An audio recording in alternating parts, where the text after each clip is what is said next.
కేసీఆర్‌కి వరుస షాక్‌లు.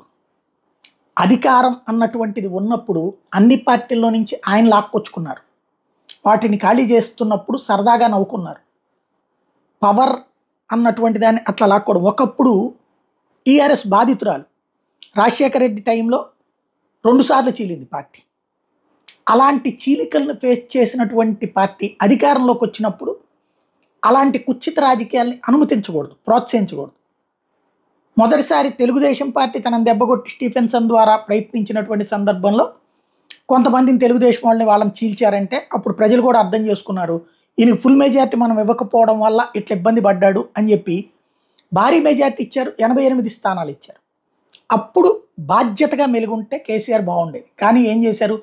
తర్వాత మళ్ళీ కాంగ్రెస్ వాళ్ళని చీల్చారు, తెలుగుదేశం వాళ్ళని అబ్జార్బ్ చేసుకున్నారు, సిపిఎం వాళ్ళని అబ్జార్బ్ చేసుకున్నారు, అందరినీ బలవంతంగా లాక్కున్నారు. దానికి ఇప్పుడు ఈ ట్యాపింగ్లు ఏమైనా ఉపయోగపడ్డాయేమో. ఆ పర్యవసానం ఇప్పుడు ఏమైంది? ఆయన కొత్త కాన్సెప్ట్లోకి తను అధికారంలోంచి దూరం అయ్యారు. ఇప్పుడు చూడండి, ఎంపీలు వెళ్ళిపోయారు, ఎవరెవరిని పెట్టుకోవాల్సి వచ్చింది.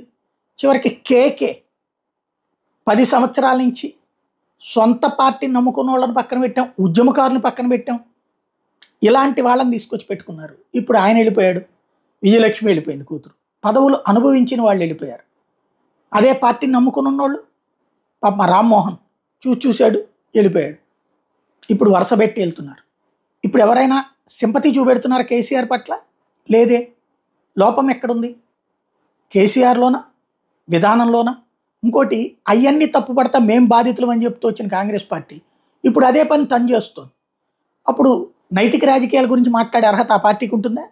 $1 మిలియన్ ప్రశ్న.